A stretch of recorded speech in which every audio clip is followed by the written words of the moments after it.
Okay guys, in this video we're going to talk about how to create an Andy Warhol style pop art effect, similar to what you can see right here. So it's all about colors, it's about selections, it's about a lot of different things. But in Photoshop it uses the threshold adjustment layer and a lot of different blending modes. So here we've got our image that we're going to create into a pop art type of image. The first thing I want to do is pull up my adjustments. Anytime you can't find a panel, look under your window setting. Mine is already there. I've got my panels floating here, which means I can move them wherever I would like to. You can always grab a panel by its name and move it wherever you want to in Photoshop. So I'm going to find the threshold adjustment layer. You can figure out which one is which by just hovering over them until you see their name. And this one's our threshold one. So I am going to apply that one. On my properties panel, I can modify this however I want to. I kind of want to find a good overall point, kind of like that, but I can further adjust it. What the threshold adjustment does is it creates your image, it turns your image into a completely black and white. So the shadows are completely black, the highlights are completely white, and there's nothing in between, no shades of gray, no colors or anything. So I'm going to leave it right about here, but I'm going to modify it further. And I can do that by dodging and burning. I have two tools in Photoshop, the dodge tool and the burn tool. The dodge tool allows you to selectively brighten parts of an image, and the burn tool allows you to selectively darken parts of an image. So I'm going to select my dodge tool, and I'm going to select the background image again. By default, I think your exposure is set to around 50. I'm going to set mine to around 30, make sure it's set to midtones.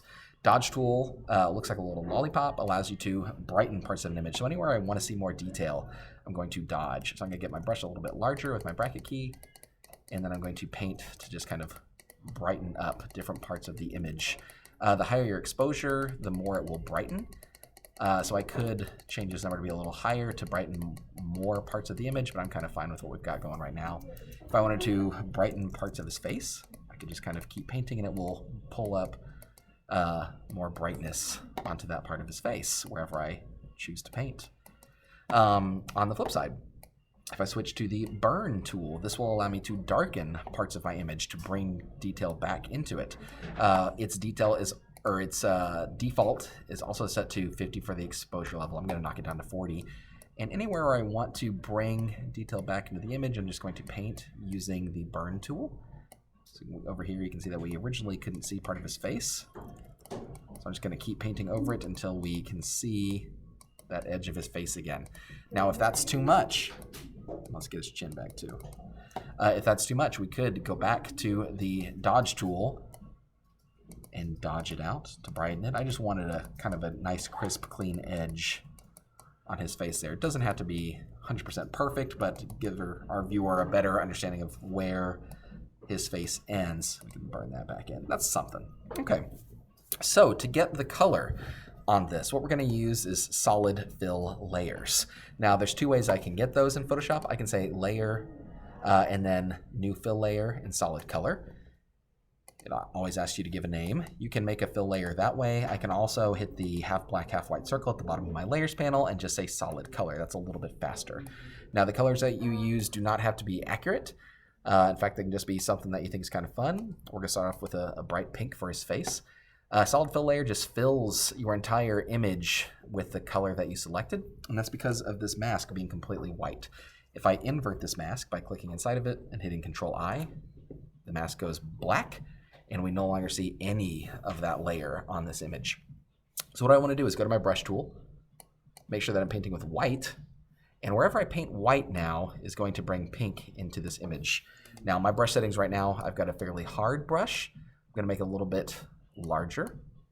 And you'll see right now I don't have my settings set up perfectly, so wherever I paint over the edge, it covers it up. But if I click where it says normal, these are my blending modes, and I change this to either darken or multiply, you can see that it's no longer painting in the parts that are black, and that's because we can't paint anything that's darker than the color black. So I'm just going to paint anywhere. We've kind of got skin here, and we can modify this later. Brackets will allow you to make your brush a little bit larger. If you go over the edges, that's okay because this is non-destructive masking, and we can fix it after the fact. And we're just kind of coloring in his face. Let's see. We're going to leave his eyes how they are. Get pretty close to the edges.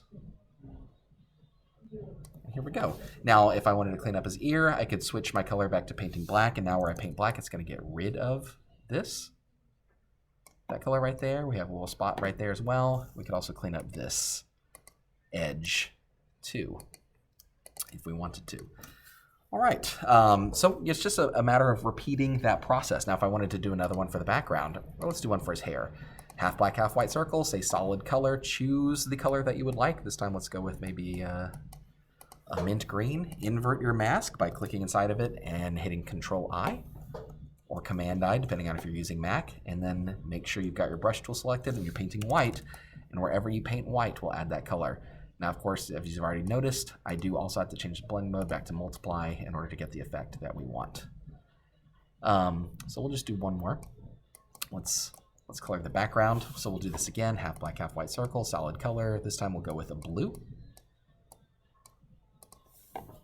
Make our mask black.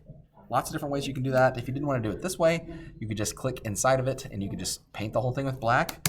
Or if you're in Photoshop, Shift Backspace will bring up the fill command and we can fill it with black that way too. Lots of different ways to do that. And then we're just going to paint white in our mask in order to fill this layer with the color blue that we have selected. Edges are a little bit rough. You kind of have to zoom in. You can see now that I'm getting close. Whenever I paint there, they overlap. So you might have to zoom in and mask a little bit more precisely. Now, I've already done this, so we're a step ahead over here in this one. Let's jump over here. And you can see I've got lots of different layers here. And what I want to do now is I want to create that pop art effect. I want to create a 2x2 grid. So there's 4 versions of this image, sort of like this or like this one of David Bowie. And they're all side by side one another and have different colors. So that's what we're gonna do. Or like this one with this dog. So in order to do that, I first need to kind of get rid of some of these layers. The easiest way to do that is to flatten it. Flattening your image refers to taking all of your layers and smashing them down into one background image. So I'm gonna do that through the layer menu. I'm gonna say layer and then flatten image. And it will take all of my layers and compress them into a single background. I'm now going to unlock this because we're gonna modify it. I can unlock it by clicking on the lock.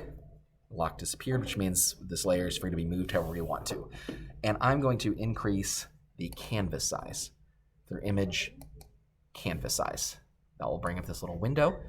Now you can do the math here and double your pixels. I think it's easier to do percent. And if we want to double the width and the height, instead of this being 100%, we would make it 200% on both. And that doubles the width and the height. Now, if we had not locked our background layer and we said image canvas size and did it that way, let's do 200, 200. You can see that it gives me a white background instead. That's because it defaults to my background color there. And that's why we unlock our background layer. Now you notice that when I did that originally, it expanded all around. Let's change this back to percent. We'll do 200, 200. This time what I'm instead going to do is I'm going to click down in the arrow, and now I only see an arrow that points up, an arrow that points up and to the right, and an arrow that points directly to the right. That means we're only going to expand in those directions. So if I click OK, our canvas is adjusted there. So I'm going to duplicate my image, and now I'm going to use my Move tool, the top tool of my toolbar, to move the duplicated version up. Another way to do that is if you hold down the Alt key, you can drag off a copy and it will just duplicate it automatically. So that's a little faster way to do that. So now we just have to adjust the colors in each of these. One way you can do that is using a hue saturation adjustment layer. This is a non-destructive type of adjustment, meaning that it doesn't actually change the pixels. It doesn't do that because it gives us a little layer where we can modify it.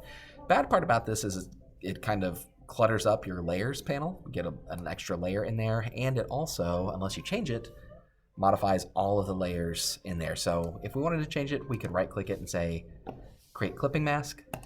Now it gives us this little arrow, so it's only modifying the layer that's directly underneath it, and you can see how it modifies it there. So that's one way you can change the color. That's a non-destructive way to do it because it doesn't change the pixels. A destructive way to do it, might be a little bit easier, is this. Image adjustments, and we'll do hue saturation again. From here, that will bring up this little window. This is a destructive way, meaning it changes the actual pixels themselves. which could be good or bad depending on what you want to do. For our purposes today, I think it's going to be okay though. We're going to modify the colors there. We'll do that with the other one as well. So we'll select our next layer and we'll do it destructively again. Image adjustments, hue saturation, modify this however you would like until you find the colors that you need. We'll leave ours right there. And then we've got a little pop art style image for us here. If you wanted to create a border effect, you could do that too. I'm not necessarily requiring that, but that's what we've got for this particular image. When we're saving it, we're going to click Save As. Instead of exporting it, we're going to say File and then Save As. We're going to save it to our computer. And what we're going to do is we're going to use the TIFF file format. TIFF is a great format for any image made out of pixels, which is what we call a raster image. R-A-S-T-E-R is what a raster image is. Raster images are made out of pixels. Let's zoom in so we can kind of see some of the pixels here.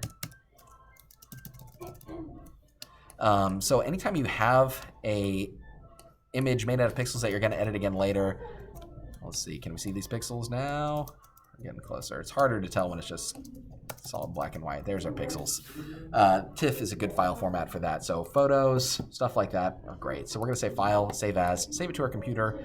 Under Type, we're going to choose TIFF. It's a lossless type of file format, meaning it keeps every single pixel exactly the same. Whereas stuff like JPEG is a lossy file format, meaning that it loses data every time you save it, which is why old memes look bad or pixelated. So we're going to select ours, set to TIFF. We'll call it Pop Art Example, and we'll get rid of the previous file format. And then we will just hit Save. We'll replace the other one. It'll give you a little window full of a bunch of different questions. We're just going to ignore that for now and click OK, and then we will be able to save our file. And that is how you create a pop art style image in Photoshop.